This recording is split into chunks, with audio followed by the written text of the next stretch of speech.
Back again after a rather odd night last night. I'm really sorry, not only for the fact that I couldn't have been there with you, but also for all the audio difficulties that we had. I wasn't even aware what was happening because I could not hear. I had the sound off on both my other computers so that there would no be feedback. But evidently it was causing a lot of havoc there in the studio. I've gone ahead, and after the session, I went and re-recorded the entire talk. And because George was not over my shoulder yelling at me to shut up and to shut down, I was able to go for an hour and 34 minutes with that talk on the Taliban. So that is now up on Fander Films. You can go see it there. If anybody else wants it, grab it, put it on your own sites. That's fine.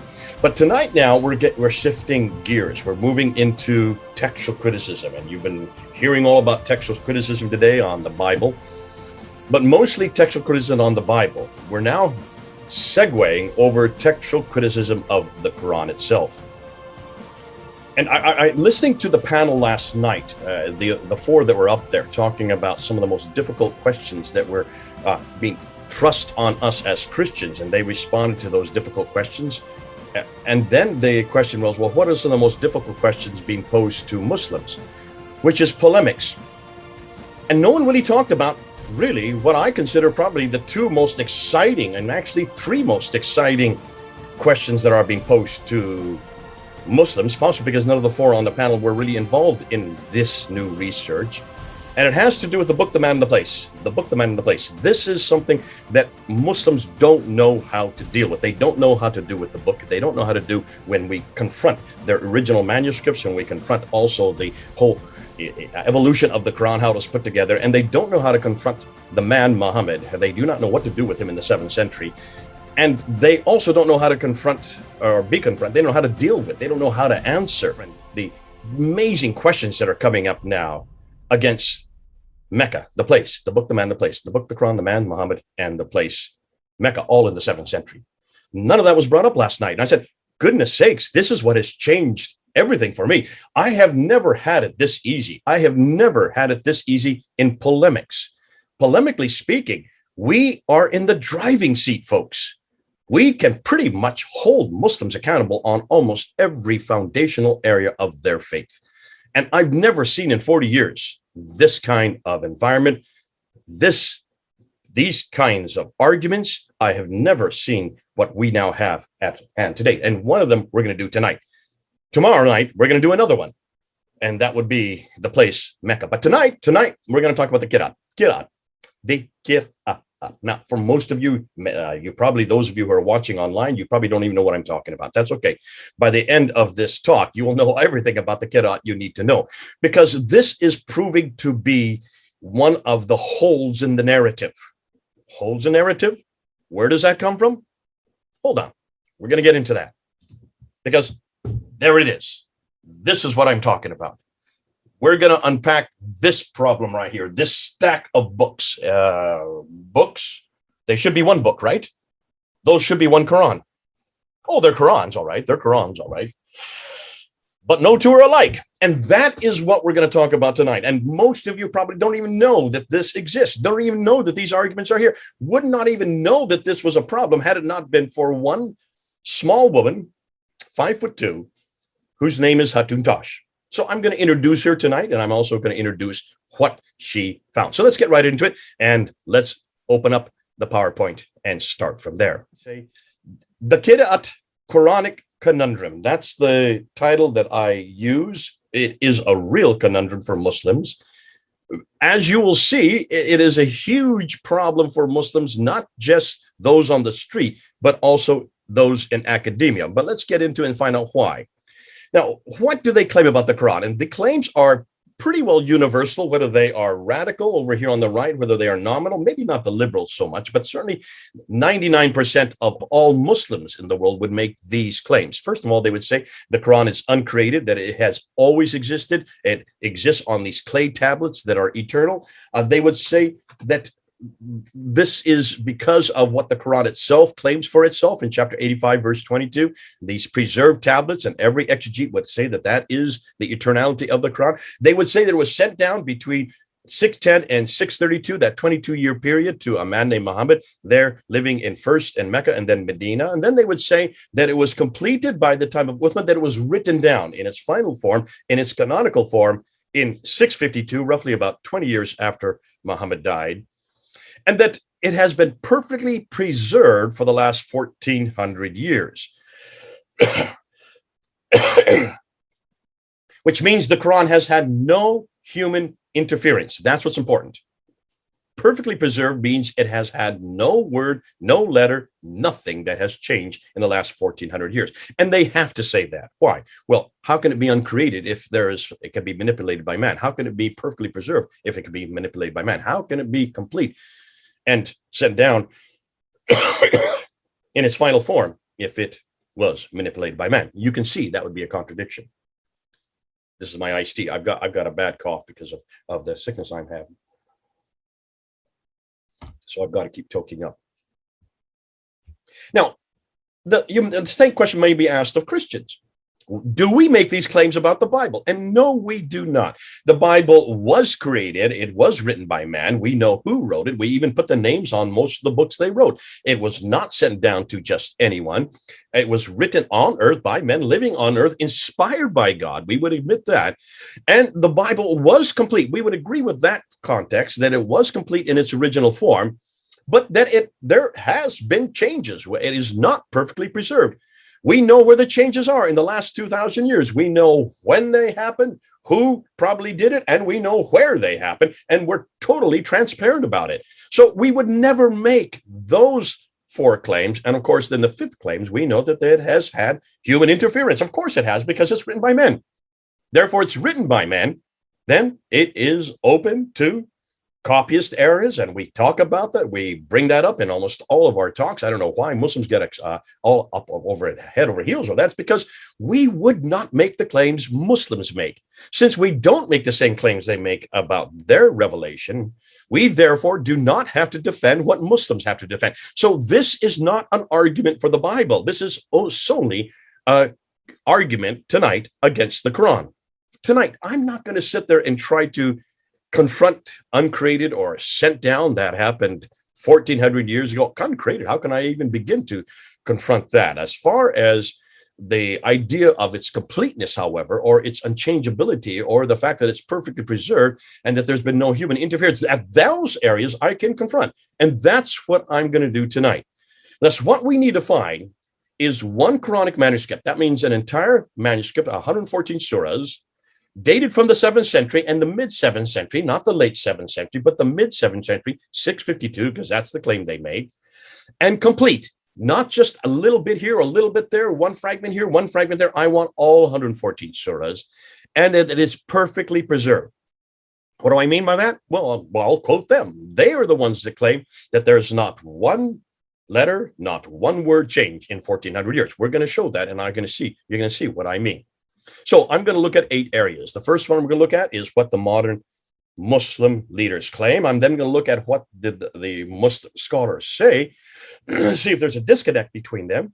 And then we're going to go right into the beginnings of this whole Qira'at conundrum. Where did it all begin? Who was the one that really got the drum going and how it caused so much havoc around the world? And then we're going to move into the holes in the standard narrative interview, that infamous interview that happened a little over a year ago. We're going to define what the Qira'ats are, and then we're going to look at the more than 30 official rawis or Qira'at rawis that do exist today. We're going to take a quick look at some of the variants just to show what we're talking about. And then we're going to ask about the one that was chosen, the Hafs canonized text, the one that we have today that everybody's supposed to use. Why was it chosen, and where was it chosen, and by whom? So let's start with what do modern Muslim leaders claim. Fethullah Gulen, one Quran, he says, unaltered, unedited, and untampered. Well, that's a pretty big claim right there. He is one of the religious leaders there in Turkey. Suzan Hanif, who is a convert to Islam, maybe she doesn't know too much, but she said it's been preserved today in its exact original form. Here you have Abdullah Yusuf Ali. He should know what he's talking about because he is the one that actually did the translation, the best translation into the English text in the 1930s. And he says not a single letter has changed. So that's the claim he makes. There's the first one. Not a single letter has changed in 1,400 years. Malvi Muhammad Ali, who is from the Ahmadiyya group. And he says not even a diacritical point has changed, not even a dot above or below the letter, not one dot. That's even much more than what Ali says. Oh, here's Dr. Shabir Ali. He's a scholar. Many of you know him. Anthony, you've been debating him in the last few weeks. And he says that in the last 1,300 years, we can compare that which is in the British Museum and also other copies of the Quran. And we find that when we read them today, we find them to be exactly identical. He goes on and says that Muslims have never quarreled over what is in the text. In over 1,400 years, before he said 13, now he says 1,400, looking at the Tashkent, the Samarkand in Uzbekistan, there in Tashkent, and you look at that which we have in all the other manuscripts, he says we find no difference from that copy to what we're reading today. No difference. So the claims they make are not my claims. These are their claims. These are modern scholars. These are well-known figures. Dr. Yasser Qadi, probably considered to be the world's leading authority on the Quran here in the Western world, says not a word, not a letter has changed. There hasn't even been two copies of the Quran that are different, even one letter or one word. The Quran is the most protected of all scriptures, he says, and God has protected his Quran from any kind of alteration, deviation, miswriting. All Qurans, even up to our time, he continues, conform letter for letter, word for word, with the Uthman Mus'haf. That's the first one in 652. So that to this day, there is no different version of the Quran. There is but one Quran. Oh, if you get him to say that, you have to believe it, because he is the world authority, living in Houston, speaks excellent English and also Urdu and also Arabic. So why do they make these claims? Well, they have to. They have no other choice. It's because of the book itself. The Quran itself makes these claims. In chapter 85 that I mentioned earlier, in verse 21 and 22, it says, this is a glorious Quran inscribed in the preserved tablets. In chapter 10, verse 15, bring us a Quran other than this or change it. Say, it is not for me to change it on my own accord. So no man, no human can change it, according to 10:15. Repeated similarly in chapter 18, verse 27, and recite what has been revealed to you of the book of your Lord. None can change his words. There it is, in black and white. Then we have the reason it cannot be changed is in chapter 15, verse 9. Verily we, that's God referring to himself, it is we who have sent down the Quran, and surely we will guard it. So that's Allah himself who will not let one letter, one word change. And therefore, you cannot go against God's own guarding. That's why it's so clear that they have to make these claims. Now, the conclusion is, they all agree that the Quran we have today has not changed one iota since its inception 1,400 years ago, because the Quran says Allah will guard it. That the Quran we have today is exactly the same as that which is on the preserved tablets in heaven. Every word and every letter is the same, and that the Quran has had absolutely no human interference since its inception. But that's what they claim today. What about the earliest Muslim scholars? What did they believe? Let's look and see what they said, because you're going to see there's a disconnect here. No, let's go ahead and let's see what they do say. Let's start with our good friend, Ibn Abi Dawud. And he says some verses were lost.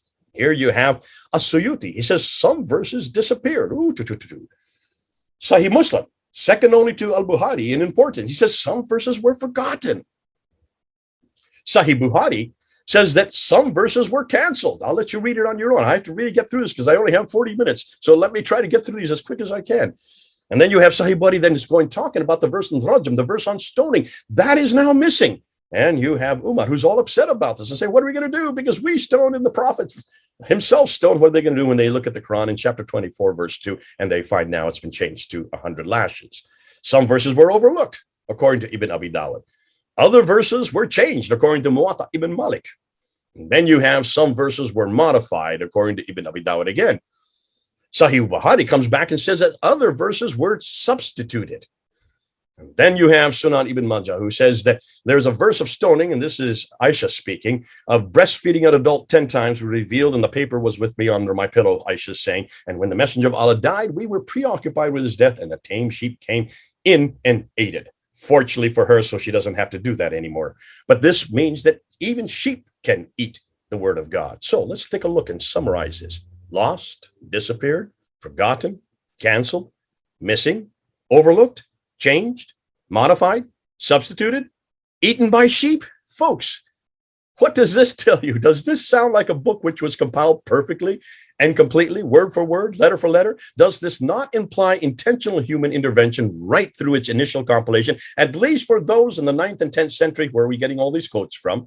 Is there not a disconnect between the earliest scholars from the 9th and 10th century and what modern scholars are saying today? If the Quran is eternal and from heaven, then it should have come down complete and need no changes, not one word, not even one letter. So what has happened recently, which has created the havoc concerning the perfect preservation of the Quran? Well, this is the Qira'at conundrum, and now we need to get into it, and now we need to introduce the hero of the day, or the heroine of the day, and her name is Hatun. She should be at this conference. She was to have been here. I hope that we can still get her zoomed in, because credit needs to go to her, and she should be doing this talk. This is her talk. This is her material. This is really, she is the one that needs to be given credit for it. But let me introduce her. There's Hatun there. You have many who have seen it. She is a daughter of an imam from Turkey, and she just will not shut up. She was on my team when I was there from 2013 to 2017. For the last 3 years of my time in Britain at Speaker's Corner, for 3 years, she would be right next to me on the ladder, taking on the Muslims. And it was amazing to see what she could do even back then. And she has taken over my ministry at Speaker's Corner and has just gone from strength to strength to strength to strength. You cannot shut this woman up. And in an interview she just did a few weeks ago after she was stabbed there, you can see the stabbing and the blood, where she's preaching the gospel after getting up from it because of that the Quran she's holding in her hands. Those holes are very significant. You're going to see why she has drilled holes into that Quran. Please don't any of you drill holes into any Qurans. Let Hatun do it. She can do it. She can take the blame for it. And as you can see, she can even get up and keep going. But because of what she has done in the last 4 years, when asked in an interview just a few weeks ago, how many Muslims has she won to Christ through basically exposing the Quran like this? She says over 1,000 Muslims she has brought to Jesus Christ.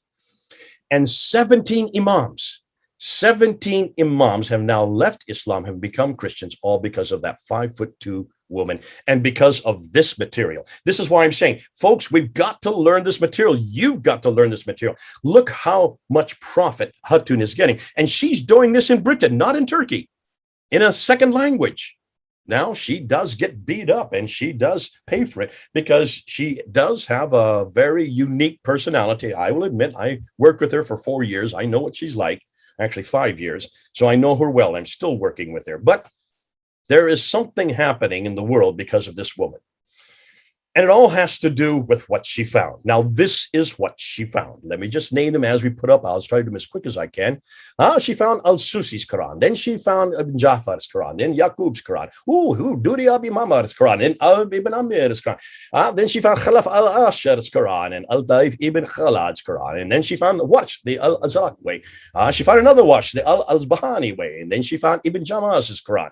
Duri Quran. There's another one. And Khalaf again. What are we going? What's happening?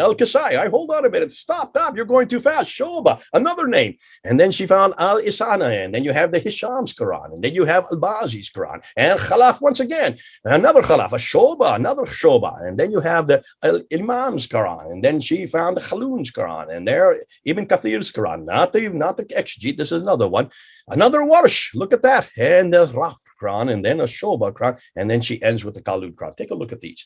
26 different Qurans that she had collected from places like Yemen and Jordan and places like Morocco, where she had started the collection. And these we decided to take to Speaker's Corner in 2016. Listen, we've been told all the time, all our lives, I've been told, and all her life, she's been told that there's only one Quran. And that's what you have all been told. Well, here were 26 different Qurans, 26 different Qurans. So we took them down to Speaker's Corner. And this is what happened. There is only one Quran, right? And that every Quran in the world is the same. That's what you've been told. You have been told a lie. You run away from truth. Okay, so there are 2 Qurans today, right? 2. More than 2 Qurans. More than 2? 3 Qurans? More than 3 Qurans. More than 3? 4 Qurans? There are approximately 26 of the Qurans. 26 different Qurans.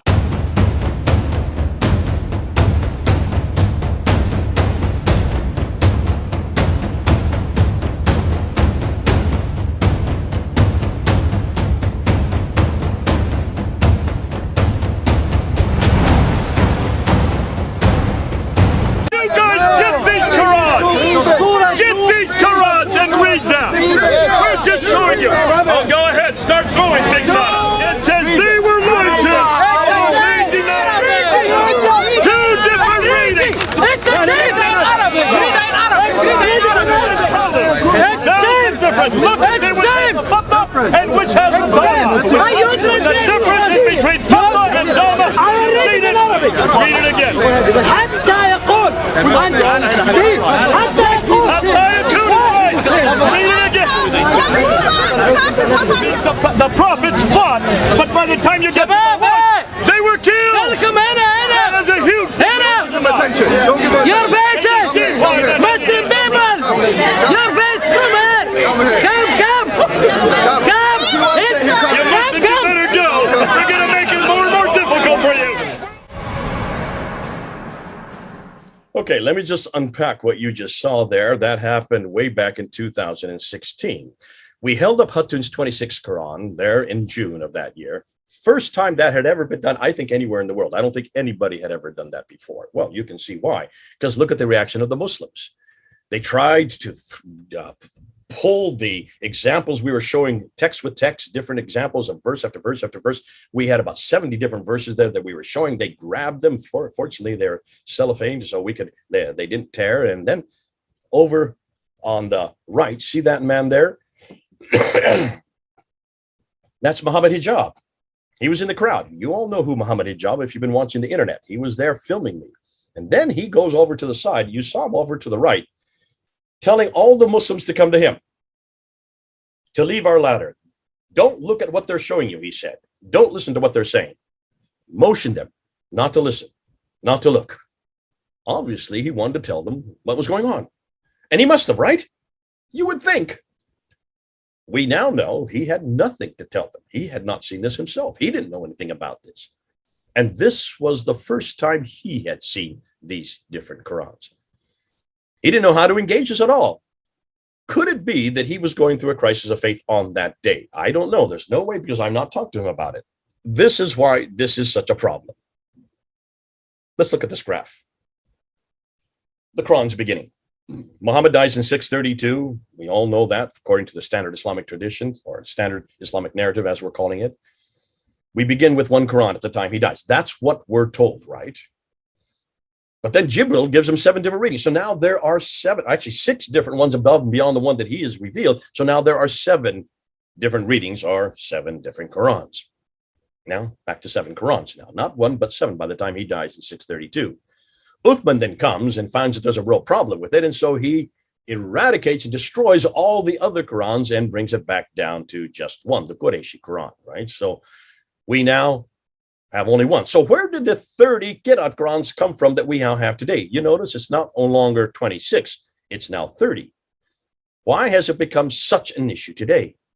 Well, here are the 30 official Qurans. I'm showing you that. Now, this is not, I didn't put this graph together. This you can get up on Wikipedia.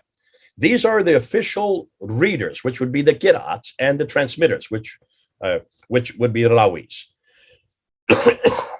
So look on the left there. You have 7 green ones. Those are the first 7.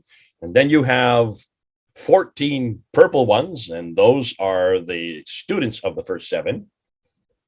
First green ones are chosen by Ibn Mujahid. The next 14 are chosen by Al-Shatibi. And then you have the 3 red ones. Those are 3 more Qira'ats that were added by Jazari.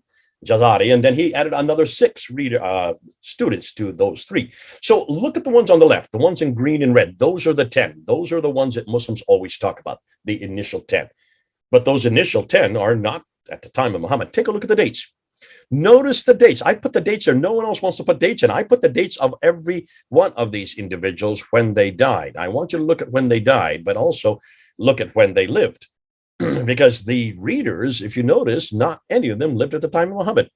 And when they did their work was all in the next century, in the 8th century. The earliest is Ibn Amir, and his death date is 736.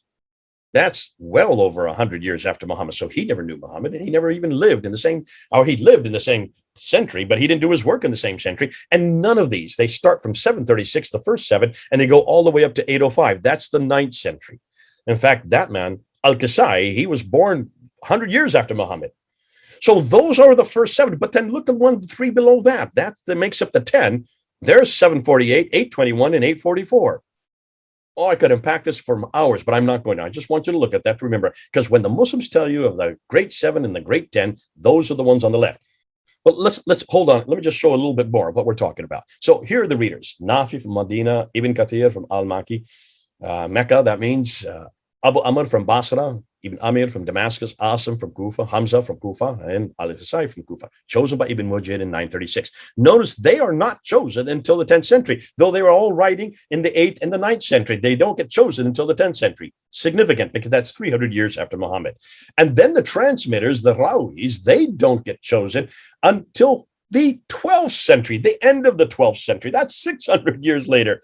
And there you can see all their names, 14 of them, to support the first 7. And then you have these 3 and then the 6, which are all chosen by Al-Jazari in 1429. That is 800 years after Muhammad. So the 30 official Qur'ans that we have today are chosen 800 years. Totally, in other words, they are finalized, canonized 800 years after Muhammad. Now, that's the guy we want to look at. Notice he's not part of the initial 7, nor is he part of the creme de la creme, the best of the best 10 that Yasar Qadi always talks about. He is way over in the blue, the purple section, and he is for 144 years after Muhammad that he dies. Look at them and notice that there are, if you look at them and unpack them and just look at their books, there are over 93,000 differences. Now, here's Bernie Powers, a good friend of mine in Australia. Those are the ones he's collected. He's got 23 of them.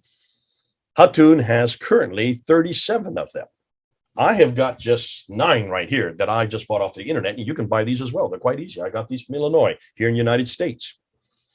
Now let's jump 4 years later. Let's jump to last year, to 2020, June 8th of 2020. And let's go to the interview, the infamous interview, Holes in the Standard Narrative interview, it's being called, between that same man, Muhammad Hijab. Remember, he was there in 2016. He was seeing for the first time these 26 different Qurans. So 4 years later, he comes and he wants to talk to Dr. Yasar Qadi, the world authority on the Quran. There he is back in Speaker's Corner. There's Muhammad Hijab there in 2016. So he was there, seeing it for the first time, going through what I think was a crisis of faith. 4 years later, he then asked this man on the right. So that's Muhammad Hijab, a little bit plumper than he was 4 years earlier. And that's Yasar Qadi. He's in Houston. Muhammad Hijab is in London. And they have an hour and 45-minute interview, but it's the last 28 minutes where all the damage was done. So what was asked? What was happening? Well, I watched it, and many of you have watched it, and you saw what happened. Immediately, he asked this question. I'm going to put my hand out there, and I'm going to have a blank sheet of paper. Which Quran are you going to write on it? Which one are you going to write down, Dr. Qadi? We now have 30 different ones. Hatun showed 26 at Speaker's Corner. Which one is the one that's in heaven? Which one is the eternal one? Which one is the one that came to Muhammad? Which one was the one that was written down by Uthman in 652? And which is that Qurayshi dialect of which all the others were destroyed? Which is the one that was retained? Before he could even ask his question, Yasar Qadi says, do not ask this question. We do not talk about this in public. And certainly not on camera. You can ask me this later, but not now, not here, and not with that camera on. He talked about, and then Yasar Qadi went on and said that this problem known as ahruf in Qira'at has been the greatest problem for Muslim scholars in the last 1,000 years.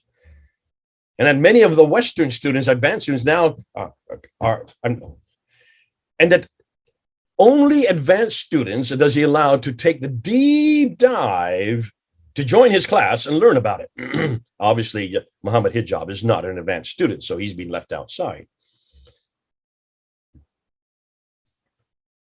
He went on to say that we in Islam have a respect for our revelation. We have a respect for our Quran, he says. We put a red line, and we don't go beyond that red line.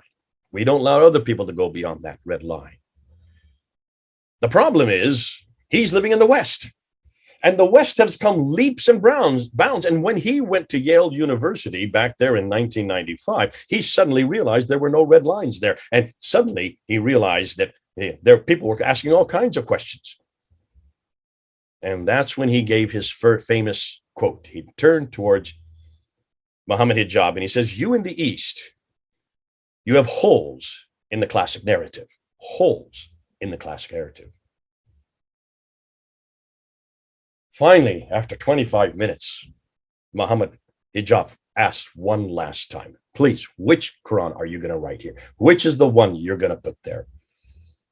And Yusuf Qadi's responds with, they're all the Quran. A little bit of this, a little bit of that. You mix them around and you get, wait, hold on a minute. 93,000 differences in those Qurans, folks, that we have found. Now, other things that I remember him quoting, he said that this is the most difficult topic for scholars.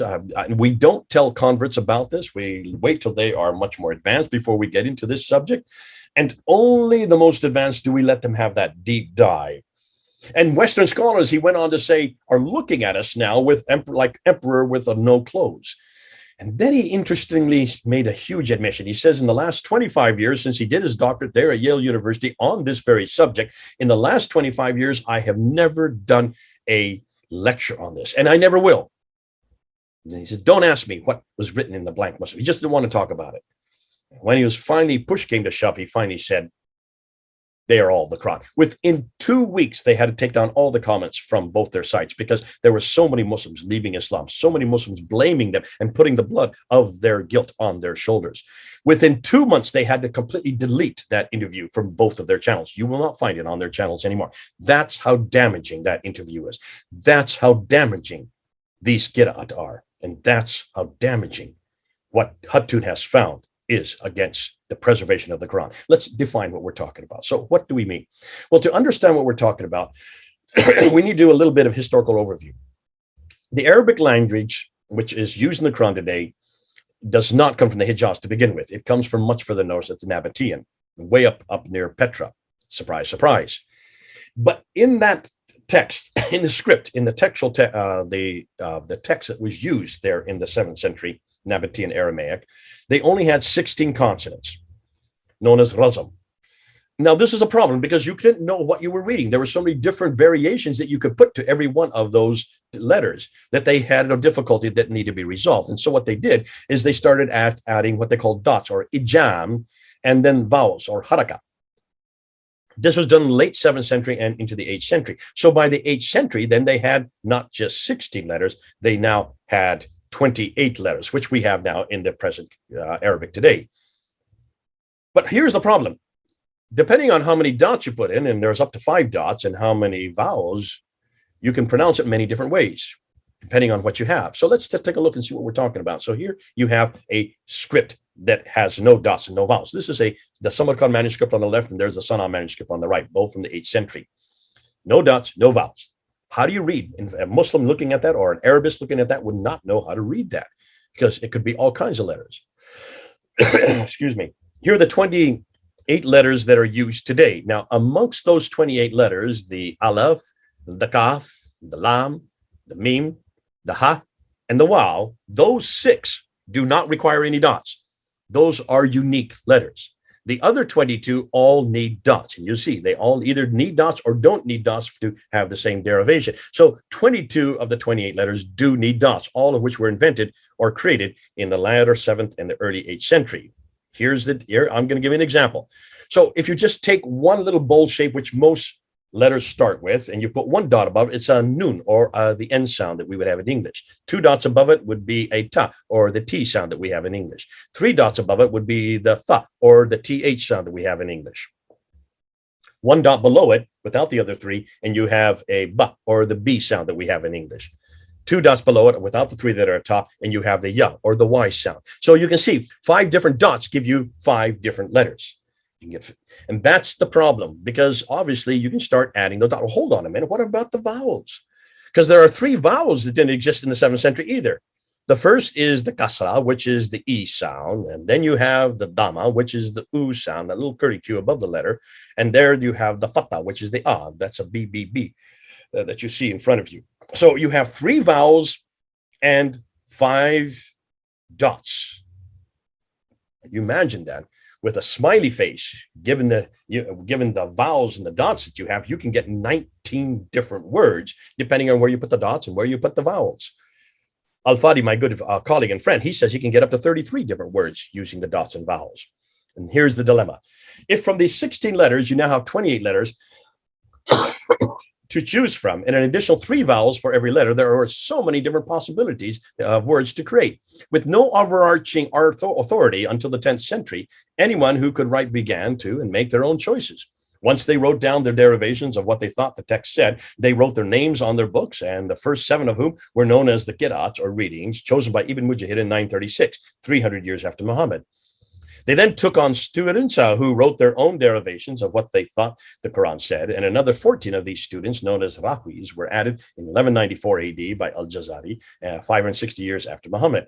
Then in 1429 AD, almost 800 years after Muhammad, the final collection of an additional 3 readings and 6 more riwayat, or rawis, were added, so that there were now a total of 30 official readings of the Quran, and the majority, 22 of them, living in Kufa, in Iraq, not nowhere near Mecca or Medina. Let's look at a graph. And here you can see it. Muhammad dies in 632. The Uthman's Qurayshi Quran comes in 650. You start getting the 7 readings: Nafi, Ibn Kathir, Abu Amr, Ibn Amir, Asim. You have Hamza, and then you have Qasai, all by Ibn Mujahid. Then you get the next 3 readers. That's Abu Jafar, Yaqub, and also Khalaf. That was by Al-Jazari. 10 official Qurans. Now look at after Abdul Malik. Look where they come. From 692, you can see they don't precede Abdul Malik. They come after Abdul Malik. Hugely important, because it's Abdul Malik that we're claiming that really introduces what we now know today as Islam. But hold on a minute. Then you have also the students, and here are all the students. Look at all of them. I'm not going to name them. There's so many of them, but there are a good 21 of them. In that group, you have then the canonical one, the Hafs, who died in 796, and the Warish at the very top, who's the second. These are the 2 most popular of the riwayats, or of the Qira'ats in the world today.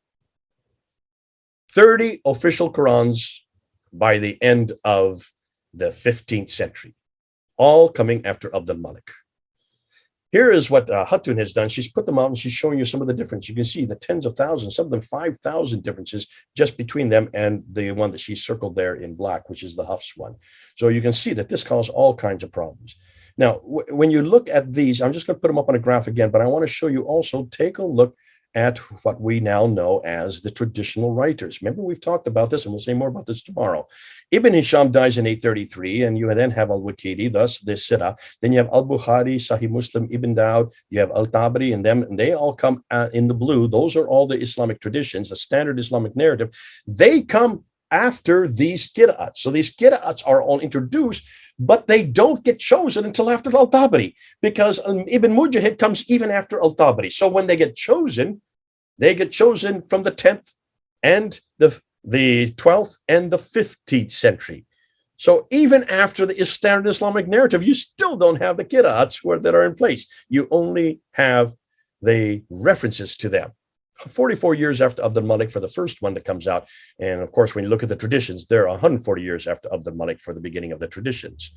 Now, are they the only ones? Are there only just 30? No. According to our good friend Shadi Nasser, who has probably done the best work on this, Shadi Hikmat Nasser, he found out that between the time of the initial 8th century, Ibn Amir and Damas that I showed you earlier, created his Quran, and the 10th century when he was chosen by Ibn Mujahid, the intervening 200 years, in those 200 years, there were many other transmitters known as the Rawis. In fact, so many that it became a crisis facing Al-Jazari in the 12th century, and the 2, to which he appointed 2 transmitters for each of the 7.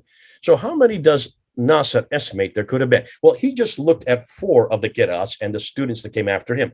And when Ibn Mujahid was going to choose which students were for each one of these 4, look what he found. When he just looked at 4 of the Qira'ats between Ibn Kathir and Ibn Mujahid, Ibn Mujahid had 59 he could have chosen from. He only chose 2 out of those 59. From Nafi up to Ibn Mujahid, that is from 785 up to 936, there were 63 that he could have chosen from. He only chose 2 from those 63. When it came to Abu Amr and his students that came after him, he had 65 to choose from. He only chose 2 and threw out the other 63. When it came between Asim and Muhajirin, and this is where Hafs comes in because he is from Asim. There were 91 that he could have chosen. He threw out 89 and just retained 2. So when you add that up, that's a total of 278 just from those 4 schools, those 4 Qira'ats. There were 278 other Qur'ans. That's just with 4 of them. If you look at the 10, of which all the students came from, the original 10, that would be an average of 4. If you average them out, an average of 70. For the 10, that would be around 700 different written Qira'at Qur'ans that existed by the end of the 15th century. By 1429, there could have been as many as 700 different Qur'ans. I only have 9 here. And we have been able to find, Hatun has been able to find 37, and already her team there in London has found 93,000 differences. With 700 to look at, but they've all been destroyed, they've all been lost, so we can't. But can you see, we're not talking about one Quran anymore. We're talking about hundreds of Qurans. Now, let's just take a look at some quick variants. And we'll be doing this. I don't want to do this too long because this is what I'll be doing with Al-Fadi and I. We'll be doing a lot of this. When you look at Surah 3, Ayah 146, on the left you have Qatala. He fought. That's the Hafs. In the Warsh, it says Qutila. He was killed. So were these prophets, did they fight or were they killed? Well, if I was a prophet, I would like to simply fight rather than be killed. And you can see, because one I survive, the other I die. So that makes a big difference to the prophet as to whether or not you have the right word there.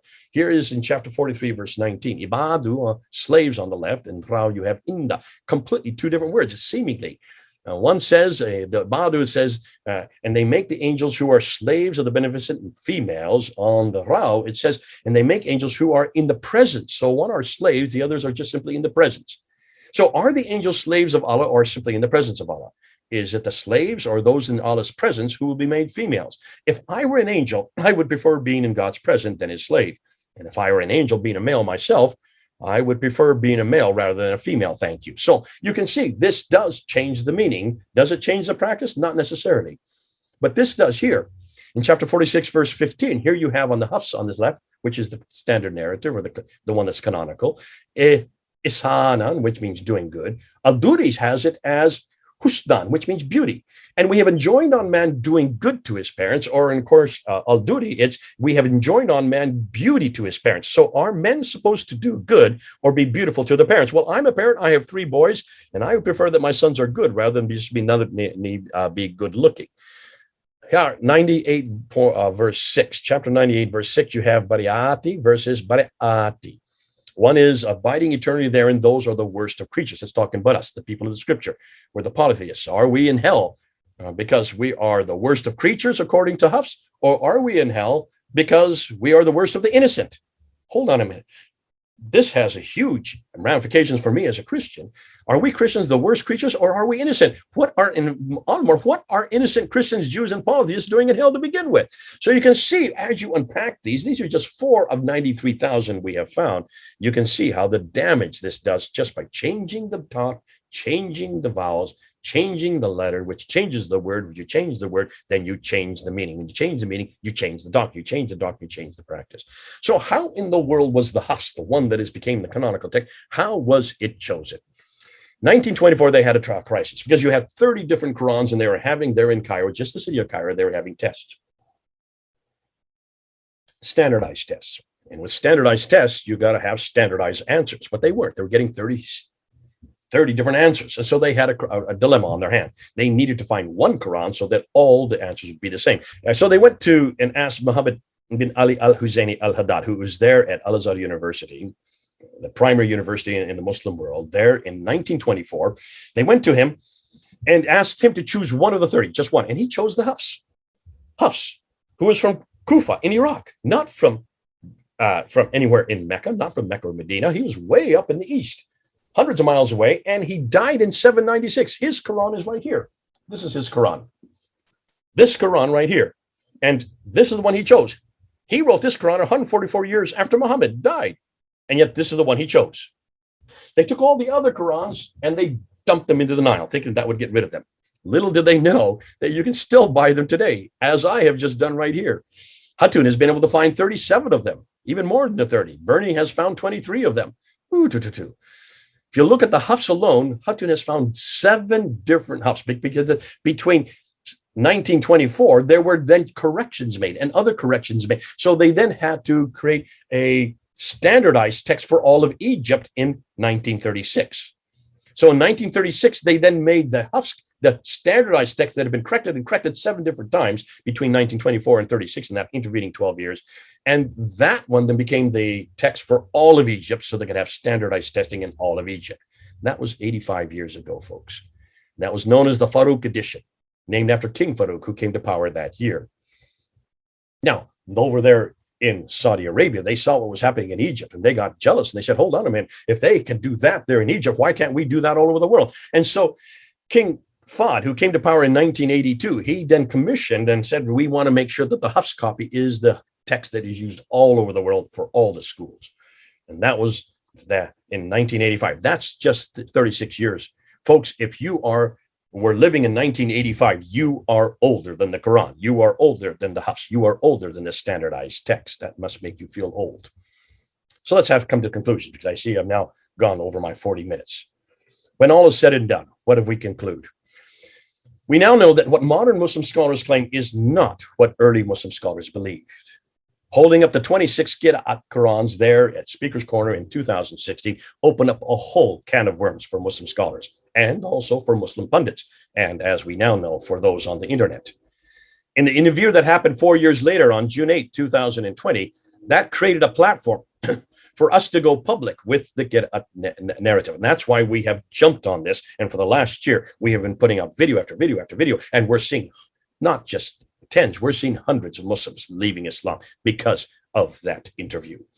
The 30 different official Arabic Qur'ans prove that for over 1,000 years, there have been a variety of Qur'ans, that not one of them is the same. And we have already counted 93,000 differences. Throwing 29 of them into the Nile way back in 1924 did not get rid of them all. And in fact, it has not solved the problem whatsoever. We can still use this material today to disprove categorically that the Quran has not been preserved. This argument hits at the very foundations of the Quran and also of Islam. Thank you for joining us. Let me stop sharing screen. I'll end this session. Now, can you see why this is so important, folks? You're probably going to ask, well, how can I use it? This is what I would suggest. Don't get all 9 of these Qurans. All you need are 2. Just get these 2. This is the Hafs. This is the Warsh. That's all you need. The Hafs is the official text. This is the one that was chosen in 1924 as the official text. Then it was chosen for Egypt in 1936, and then it was chosen for the whole world in 1985, 36 years ago. This one, however, is from Cairo in Egypt. Warsh. Warsh lived in Cairo in Egypt. He died in 812. He died in 796. So neither of them knew Muhammad at all. They didn't even come from the same century. You can see that there's a problem. 144 years after Muhammad, this one here. And so when you just look at these 2, this is used by and memorized by about 95% of the world's population. This is memorized by all those in North Africa. That's about 3% of the Muslim world's population.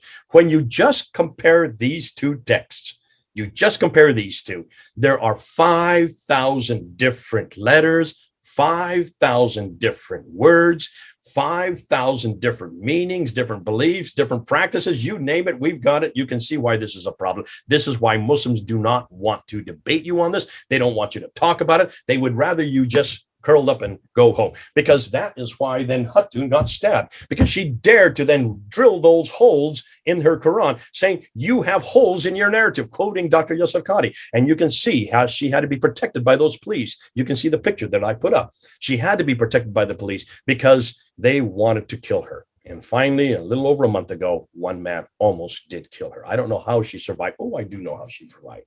She's got Harry Larry up in the branches and Barry on the ground. She has 3 angels that are protecting her, the same 3 that protected me when I was at Speaker's Corner.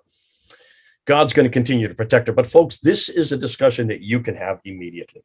All you need is to say one simple thing. Whenever a Muslim says that the Quran has been preserved eternally, guarded by God, that not one letter, not one word can change. All you need to say is prove it. Look what we've got here. I've got 9. You can get your own collection, but all you really need are these 2. 5,000 differences just between these 2. That destroys the Quran, and it destroys any notion that this comes from God. Because if it has been changed, if it has men's names on it, if it has tens of thousands of differences between it, folks, that tells me that God has not guarded his word, is not capable of guarding his word. And that means there is no eternal Quran. That means there was no Quran sent to Muhammad. And that means Uthman had nothing to do with that book. It is riddled with human error. And it makes my job and your job that much easier. God bless you. It's been great being with you here. I'm almost 3,000 miles away on the other direction here on the East Coast. I'll see you all tomorrow, because now we've destroyed the Quran. Tomorrow, we're going to destroy Mecca. One of my favorite topics. We'll see you then. This is Jay. Over and out.